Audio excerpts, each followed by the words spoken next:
There is some big questions that kept nagging me as I was testing the iPhone 16 Pro Max. Does the larger screen make it compelling or too big? Is the new camera control a game changer or a gimmick? How well do the Apple Intelligence features actually work? If the iPhone 16 Pro Max has the best iPhone battery life ever, how long does it last? After testing this flagship phone for several days, I'd say that it is indeed a handful, and while I am encouraged by some of the Apple Intelligence features I tested in a beta that's arriving next month, more AI capabilities will be coming later. Still, the battery life from the iPhone 16 Pro Max is insane and the camera's predictably great, so this is one of the best phones money can buy.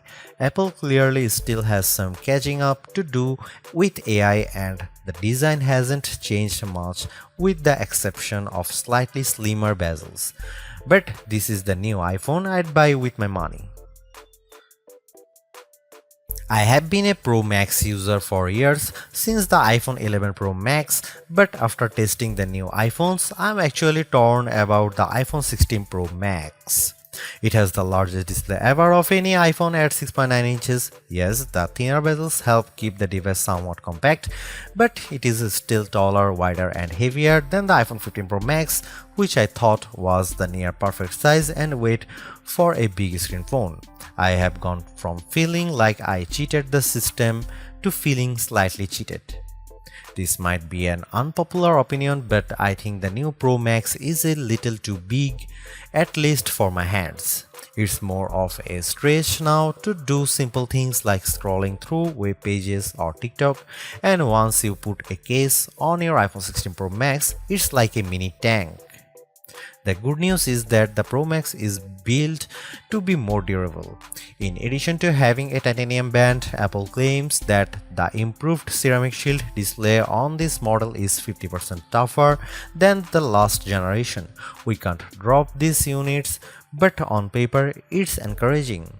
The iPhone 16 Pro Max comes in 4 colors: titanium white, titanium black, natural titanium and desert titanium.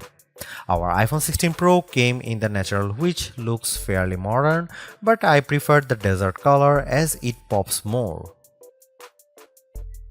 The iPhone 16 Pro and Pro Max displays don't get any upgrades in terms of brightness or refresh rate, but they are still among the best OLED panels on a phone.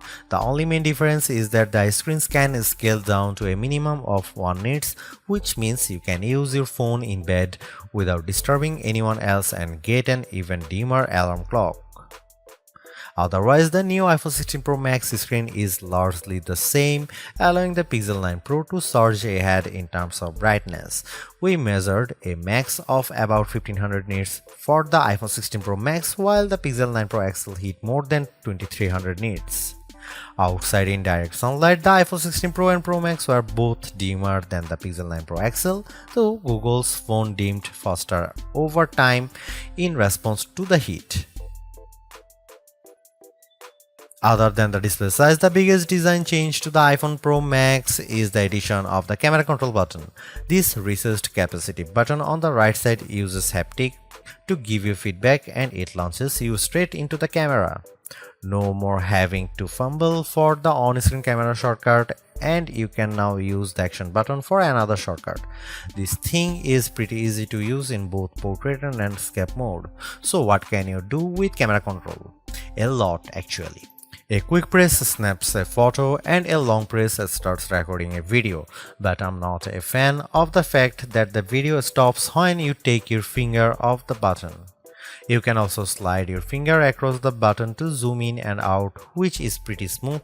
Not as smooth is the double soft press, which launches a sub-menu of various options, from tweaking the depth and exposure to toggling between multiple photographic styles. Camera control works well, but applying just the right amount of pressure and remembering what a single press and double press do takes practice. I also wouldn't recommend taking macro shots with the camera control, as it shook the camera when I got super close to a subject. The iPhone 16 Pro Max gets a bunch of camera upgrades, starting with a new 48 megapixel fusion camera for the main shooter that's designed to read data faster. The result should be zero shutter lag and faster focus. I took some shots of people passing by on scooters and moving taxis at the same time on the iPhone 16 Pro Max, and iPhone 15 Pro Max and the new iPhone was indeed faster. The results were not necessarily sharper too, as you can see in this side-by-side comparison. Here are some camera samples of iPhone 16 Pro Max.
The iPhone 16 Pro Max is indeed an iterative upgrade, and maybe it wouldn't feel that way if Apple Intelligence was available today along with all the promised features.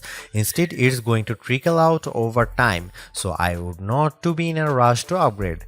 Having said that, I think that iPhone 16 Pro Max is the best phone money can buy right now if you want the biggest screen and longest battery life. It lags in zoom versus the S24 Ultra, but you get more endurance, better camera quality, and plenty of creative features like photographic styles and audio mix. I actually preferred the AI capabilities of the Pixel 9 Pro XL series with its smarter Gemini Live voice assistant and other features like Add Me for photos and Pixel screenshots. But the Pixel's performance and battery life trail the iPhone 16 Pro Max. For me, the iPhone 16 Pro Max retains its title as the best phone, but it's not because of Apple Intelligence.